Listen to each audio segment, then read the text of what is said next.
मेरे रूप, मैं जब से भारत आई, सबने मेरी देह को ही देखा और सबने मेरी देह को ही भोगना चाहा। कहीं किसी ने कुहनी मारी तो किसी ने पीछे से धक्का मारा। तुम्हारी आंखों में पहली बार मुझे सच्चा प्रेम दिखा तो मैंने तुमसे ब्याह रचाया, पर अब मुझ पर तुम्हारा विश्वास भी डगमगा रहा है। माना कि मैं यहाँ के लिए विदेशी हूँ, मगर इसका मतलब ये तो नहीं कि मैं सबके साथ सो सकती हूँ। क्या सब लोग मुझे एक वेश्या भर समझते हैं? मेरे जाने के बाद मुझे ढूंढने की कोशिश मत करना, क्योंकि मैं अपने घर वापस जा रही हूँ। उसका नाम रोजी था। लंबा शरीर, नीली आंखें और सांचे में ढला हुआ शरीर। चेहरे का रंग तो ऐसा जैसे मैदे में सिंदूर मिला दिया गया हो।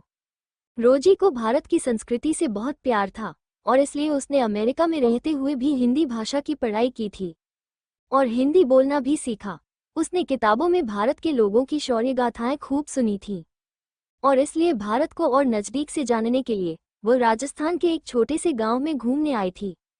अभी उसकी यात्रा ठीक से शुरू भी नहीं हो पाई थी कि कुछ लोगों ने एक विदेशी महिला को देखकर आदतानुसार अपनी लार गिरानी शुरू कर दी और रोजी को पकड़कर उसका बलात्कार करने की कोशिश की। पर इससे पहले कि वे अपने इस मकसद में कामयाब हो पाते, एक सजीले से युवक रूप ने रोजी को उन लड़कों से बचाया और उसके तन को ढकने के लिए अपनी शर्ट उतार कर दे दी। रूप की मर्दानगी और उदारता से रोजी इतना मोहित हुई कि उसने रूप से चंद मुलाकातों के बाद ही शादी का प्रस्ताव रख दिया। रोजी पढ़ी लिखी थी, वह सुंदर युवती थी, पैसे वाली भी थी, इसलिए रूप को उससे शादी करने के लिए हाँ कहने में कोई परेशानी नहीं हुई। पर थोड़ा बहुत प्रतिरोध आया भी तो वो रूप के रिश्तेदारों की तरफ से कि एक विदेशी क्रिश्चियन लड़की से शादी कैसे होगी, न जात की न पात की और न देश कोस की, इससे कैसे निभ पाएगी। पर रूप अपना दिल और जबान तो रोजी को दे ही चुका था, इसलिए उसकी ठान को काटने की हिम्मत किसी में नहीं हुई। पर पीठ पीछे सबने बातें जरूर बनाई। अंग्रेजन बहू की पूरे गांव में चर्चा थी। भाई देखने में तो सुंदर है, पतली नाक और लंबा शरीर, एक ने कहा। पर भाई, दोनों लोगों में संबंध भारतीय तरीके से बनते होंगे या फिर अंग्रेजी तरीके से, या फिर दोनों लोग इशारों इशारों में ही सब काम करते होंगे। दूसरे ने चुटकी ली। कुछ भी कहो यार, पर मुझे तो सारी अंग्रेजन लड़कियों को देखकर तो बस एक ही फीलिंग आती है कि ये सब वैसी वाली फिल्मों की ही हीरोइनें हैं। इस पर सभी जोर के ठहाके लगाते हुए हंसते। उधर औरतों की जमात में भी आजकल बातचीत का मुद्दा रोजी ही थी। सुना है रूप की बहू मुंह उघाड़ कर घूमती है, पहली औरत बोली। न जी, न कोई झूठ न बुलवाए, अभी कल ही उससे मिलकर आई हूँ, बड़ी गुणवान सी लगी मुझे। और कल तो उसने घाघरा चोली पहना था और अपने सिर को भी ढकने की कोशिश कर रही थी, पर अभी नई नई है न, इसलिए पल्लू बार बार खिसक जा रहा था। दूसरी औरत ने कहा। पर जरा ये तो बताओ कि दोनों में बातचीत किस भाषा में होती होगी? रूप इंग्लिश सीखे या फिर अंग्रेजन बहू को हिंदी सीखनी पड़ेगी, तीसरी औरत ने कहा। और उनकी बात सच ही साबित हुई। रोजी को नया काम सीखने का इतना चाव था कि काफी हद तक घर का कामकाज भी सीखने लगी थी। रोजी के गांव में आने से जवान तो जवान बल्कि बूढ़े भी उसकी खूबसूरती के दीवाने हो गए थे और आहें भरा करते थे। कुछ युवक तो रोजी की एक झलक पाने के लिए रूप से बहाने से मिलने भी आ धमकते। गांव के पुरुषों को लगता था कि एक विलायती बहू के लिए तो किसी से भी शारीरिक संबंध बना लेना बहुत ही सहज होता है। रोजी के सास ससुर को शुरुआत में तो अपनी विलायती बहू के साथ आंकड़ा बैठाने में समस्या हुई, पर मन से न सही ऊपर मन से ही सास रोजी को मानने का नाटक करने ही लगी थी। दूसरों की क्या कही जाए, रूप का चचेरा भाई शेरू भी अपने रिश्ते की भाभी पर बुरी नजर लगाए हुए था। रूप और शेरू का घर एक दूसरे से कुछ ही दूरी पर था, इसलिए शेरू दिन में कई बार आता और बहाने से रोजी के आसपास मंडराता। ऐसा करने के पीछे भी उसकी यही मानसिकता थी कि अंग्रेजन तो कई मर्दों से संबंध बना लेती हैं और इनके लिए पति बदलना माने चादर बदलना होता है। क्या पता कब दांव लग जाए और अपने पति की गैरमौजूदगी में कब रोजी का मूड बन जाए और शेरू को उसके साथ अपने जिस्म की आग निकालने का मौका मिल जाए। पर रोजी बेचारी इन सब बातों से अनजान भारत में ही रहकर यहाँ के लोगों को समझ रही थी और रीति रिवाज सीख रही थी। इस सीखने में एक बड़ी बाधा तब आई जब रोजी को शादी के बाद माहवारी चक्र से गुजरना था। रोजी ने पढ़ रखा था कि इन दिनों गांव में बहुत ही नियमों का पालन किया जाता है, इसलिए उसने इस बारे में अपनी सास को बता दिया। रोजी की सास ने उसे कुछ नसीहतें दी और यह भी बताया कि अभी वे लोग पास के गांव में एक समारोह में जा रहे हैं और चूंकि उसे अभी किचन में प्रवेश नहीं करना है, इसलिए सासुआ ने उसे बाहर ही नाश्ता भी दे दिया और घर के लोग चले गए। रोजी घर में अकेली रह गई। उसने दरवाजा अंदर से बंद कर लिया। नाश्ता शुरू करने से पहले रोजी की चाय ठंडी हो गई थी और चाय को गर्म करने के लिए उसे किचन में जाना था। सासू माँ तो किचन में जाने को मना कर गई हैं। कोई बात नहीं, बाहर से किसी बच्चे को बुलाकर उसे किचन में भेजकर चाय गर्म करवा लेती हूँ। ऐसा सोचकर रोजी ने दरवाजा खोलकर बाहर की ओर झांका तो सामने ही आस पड़ोस के कुछ किशोर लड़के बैठे गाना सुन रहे थे। भैया जी, जरा इधर आना तो मेरा एक छोटा सा काम कर देना। रोजी ने एक लड़के को उंगली से इशारा करके बुलाया और खुद अंदर चली गई। रोजी घर में अकेली है, यह उन बाहर बैठे हुए लड़कों को पता था। हालांकि रोजी की नज़र में वे लड़के अभी बच्चे ही थे, पर उसे क्या पता कि ये बच्चे उसके बारे में क्या सोचे बैठे हैं। अबे भाई, तेरी तो लॉटरी लग गई। विलायती माल घर में अकेली है और तुझे इशारे से बुला रही है। जा मजे लूट। हाँ, एक काम जरूर करना दोस्त, उसकी वीडियो जरूर बना लेना, एक ने कहा। मन में ढेर सारी कामुक कल्पनाएं लेकर वो किशोर लड़का अंदर आया तो रोजी ने निश्चल भाव से उससे चाय गर्म कर देने को कहा। लड़का मन ही मन खुश हुआ और उसने सोचा कि हसीनाओं के अंदाज होते हैं। उसने चाय गर्म करके रोजी को प्याली पकड़ाई और उसकी उंगलियों को छूने का उपक्रम करते हुए उसके सीने को जोर से भींच लिया।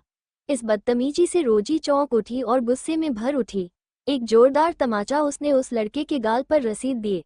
गाल सहलाता रह गया वो लड़का, मगर फिर भी रोजी से जबरदस्ती करने लगा। रोजी ने उसे धक्का दे दिया। तभी इतने में रूप खेतों पर से वापस आ गया। रोजी जाकर उससे लिपट गई और कहने लगी कि ये लड़का उसे छेड़ रहा है। इससे पहले कि सारा माजरा रूप की समझ में आ पाता, नीचे गिरा हुआ लड़का जोर से रोजी की तरफ मुंह करके चिल्लाने लगा, पहले तो इशारे से बुलवाती हो और जब कोई पीछे से आ जाता है तो छेड़ने का आरोप लगाती हो। अरे वाह रे त्रियाचरित्र, वो लड़का चीखते हुए बोला। रूप, इसका भरोसा नहीं करना, ये गंदी नीयत डाल रहा था मुझ पर। मेरा भरोसा करो। रोजी की बात पर रूप को पूरा भरोसा था, इसलिए उसने तुरंत ही उस लड़के के काला पकड़े और धक्का देते हुए दरवाजे तक ले आया। तब घर के बाहर उसके पड़ोसियों की भीड़ जमा होते देखकर उसने खुद ही मामला रफा-दफा कर दिया और उस लड़के को डांट कर भगा दिया। उस दिन की घटना के बारे में भले ही लोग पीठ पीछे बातें करते रहे, पर सामने कोई कुछ नहीं कह सका। ये पहली दफा था जब रोजी को गांव में शादी करके आना खटक रहा था। वो इस घटना से अंदर तक हिल गई थी, पर जब रात को रूप ने उसे अपनी बाहों में भर लिया और जी भर कर प्यार किया तो उसके मन का भारीपन थोड़ा कम हुआ। एक दिन की बात है, रूप किसी काम से शहर गया हुआ था। तब मौका देखकर शेरू रोजी की सास के पास आया और आवाज में लाचारी भरकर बोला, ताई जी, दरअसल बात यह है कि आपकी बहू की तबीयत अचानक खराब हो गई है और मुझे शाम होने से पहले शहर जाकर दवाई लानी है और अब आने जाने का कोई साधन नहीं है जो मुझे शाम से पहले शहर पहुंचा दे। हाँ तो उसमें क्या है शेरू, तू रूप की गाड़ी लेकर चला जा, खाली ही तो खड़ी है। रोजी की सासुआ ने कहा। हाँ सो तो है ताई जी, पर आप तो जानती हो कि मैं गाड़ी चलाना नहीं जानता।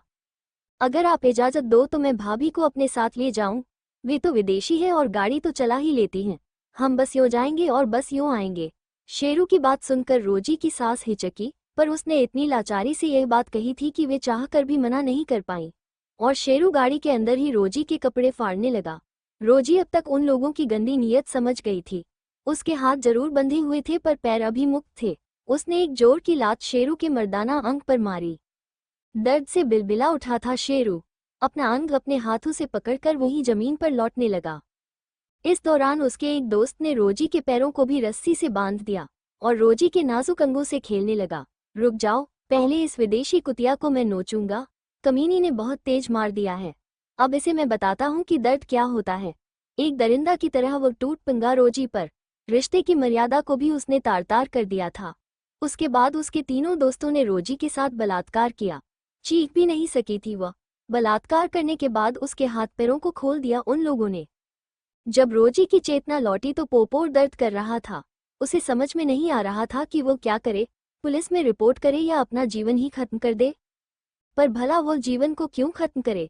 आखिर उसने क्या गलत क्या किया है? बस इतना कि किसी झूठ बोलकर सहायता मांगने वाले की सहायता की है और फिर किसी के चेहरे को देखकर उसकी नीयत का अंदाजा तो नहीं लगाया जा सकता है ना। अगर मैं इसी तरह मर गई तो रूप क्या सोचेगा? परेशान रोजी ने पहले यह बात रूप को बताने के लिए सोची और उसके बाद ही कोई फैसला लेने का मन बनाया। रोजी किसी तरह घर वापस पहुंची तो रूप वहां पहले से ही बैठा हुआ उसकी राह देख रहा था। रोजी रूप से लिपट गई और रोने लगी। क्या हुआ रोजी, तुम्हारे बदन पर इतने निशान कैसे आए? क्या कोई दुर्घटना हुई है तुम्हारे साथ? रूप ने रोजी के हाथों और चेहरे को देखते हुए कहा। हाँ, दुर्घटना ही तो हुई है। ऐसी दुर्घटना जिसके घाव मेरे जिस्म पर ही नहीं आत्मा पर भी पहुंचे हैं। पर हुआ क्या है? सबका बांध टूट रहा था रूप का। शेरू ने अपने दोस्तों के साथ मिलकर मेरे साथ बलात्कार किया है, फफक पिंगाई थी रोजी। क्या उसने तुम्हारे साथ ऐसा किया? मैं शेरू को ऐसी सजा दूंगा कि उसकी पुश्ती भी काम उठेगी। मैं उसको जिंदा नहीं छोड़ूंगा।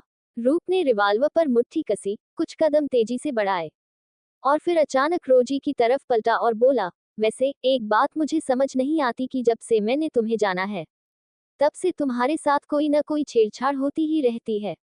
कहीं कोई तुम्हें देखकर घर में घुसता है और कहीं कोई तुम्हारे साथ गैंगरेप करता है। आखिर अपनी गाड़ी चलाकर तुम क्यों गई थी शेरू को लेकर? सवाल तो तुम पर भी उठ सकते हैं ना। शेरू के मुंह से निकले ये शब्द उसे बाणों की तरह लग रहे थे। कुछ भी न कह सकी रोजी। आंसुओं में टूट गई थी वो और अपने कमरे की तरफ भाग गई थी। अगले दिन रोजी पूरे घर में कहीं नहीं थी। अलबत्ता उसके बिस्तर पर एक कागज रखा जरूर मिला। कागज में लिखा था, मेरे रूप, मैं जब से भारत आई सबने मेरी देह को ही देखा और सबने मेरी देह को ही भोगना चाहा। कहीं किसी ने कुहनी मारी तो किसी ने पीछे से धक्का मारा। तुम्हारी आंखों में पहली बार मुझे सच्चा प्रेम दिखा तो मैंने तुमसे ब्याह रचाया। पर अब मुझ पर तुम्हारा विश्वास भी डगमगा रहा है। माना कि मैं यहाँ के लिए विदेशी हूँ, मगर इसका मतलब ये तो नहीं कि मैं सबके साथ सो सकती हूँ। क्या सब लोग मुझे एक वेश्या भर समझते हैं? मेरे जाने के बाद मुझे ढूंढने की कोशिश मत करना, क्योंकि मैं अपने घर वापस जा रही हूँ।